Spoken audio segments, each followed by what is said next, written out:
दरवाजा। Magical tree door. एक गांव में रवि और गोपी नाम के दो दोस्त रहते थे। उसी गांव के पूरब दिशा में एक मायावी पेड़ था। उस पेड़ के बारे में लोग तरह तरह की कहानियां बनाते थे। रवि एक मेहनती इंसान था। वह मेहनत से कमाने में विश्वास रखता था। गोपी थोड़ा आलसी और स्वार्थी इंसान था। वह बिना मेहनत के पैसे कमाना चाहता था। रवि गोपी की इस सोच को बदलना चाहता था।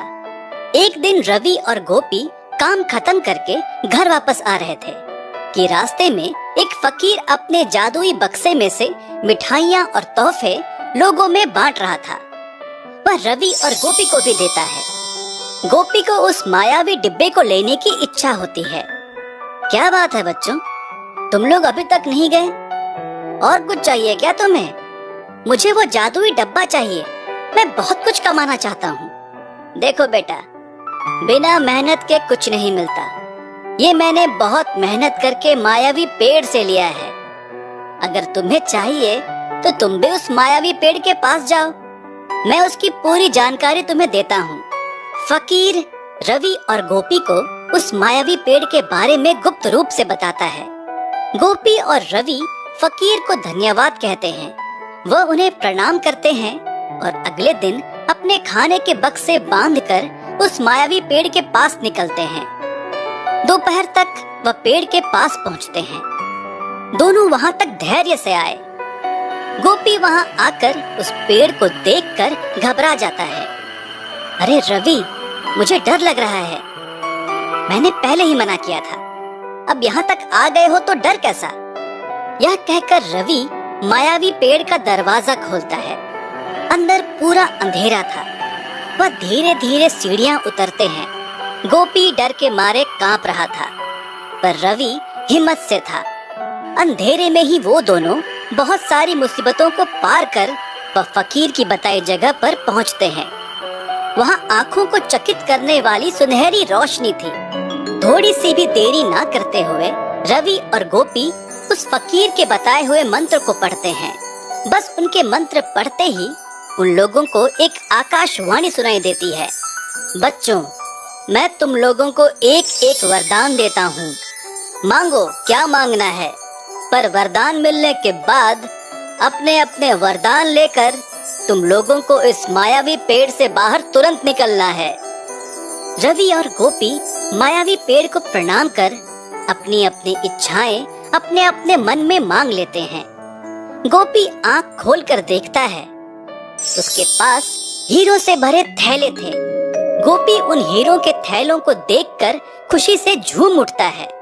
वह खुशी से रवि की ओर देखता है, मगर रवि के पास कुछ नहीं था।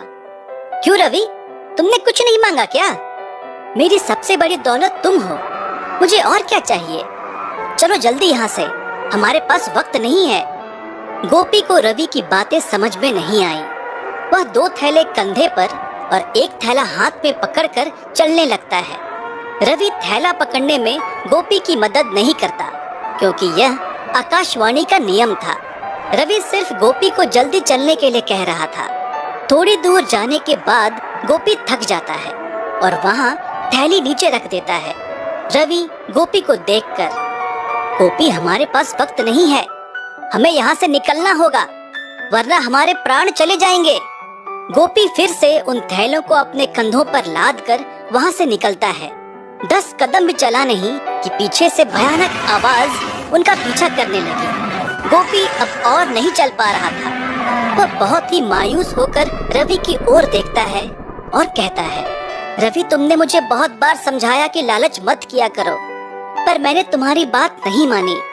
तुम जैसा दोस्त होना मेरी खुशकिस्मती है। यह मायावी पेड़ मेरी लालच की सजा मुझे देगा। तुम मुझे छोड़कर यहाँ से चले जाओ। तुम खुश रहो।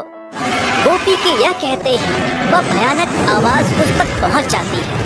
गोपी चिल्लाते हुए कहता है, रवि, तुम यहाँ से भाग जाओ, अपने प्राण बचाओ। नहीं गोपी, मैं तुम्हें छोड़कर कहीं नहीं जाऊंगा। रवि के यह कहते ही वह भयानक आवाज गोपी के पास आती है। रवि गोपी का हाथ थाम लेता है। यह सब एक ही पल में होता है। एकदम से बड़ी बिजली कड़कती है। दोनों जब आंखें खोलते हैं तो वह दोनों पेड़ के बाहर पड़े हुए थे। गोपी खुशी से रवि के गले मिलता है। रवि मैं कैसे बचा? ये सब कैसे हुआ? गोपी ऐसा कुछ होने वाला है इसका मुझे पहले से ही अंदाजा था। अगर मैं कुछ कहूँ तो तुम मेरी बात नहीं मानोगे, इसलिए मैंने यह वरदान मांगा कि जैसे ही मैं तुम्हारा हाथ थामूं, तुरंत हम दोनों सुरक्षित उस पेड़ से बाहर आ जाएं। रवि की यह बात सुनकर गोपी की खुशी की हद नहीं थी। रवि मैं इतने दिन लालच करता रहा, आज से तुम ही मेरी दौलत हो, मेरी सबसे बड़ी दौलत, मेरा दोस्त है, कहकर रोने लगा। रो मत गोपी, तुम भी मेरे अच्छे दोस्त हो। दोनों अपने अपने घर पहुंच जाते हैं, नहा धोकर भोजन करके सो जाते हैं।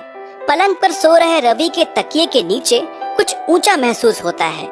तुरंत रवि अपना तकिया हटाकर देखता है, उसके तकिए के नीचे फकीर के पास जो जादुई डिब्बा था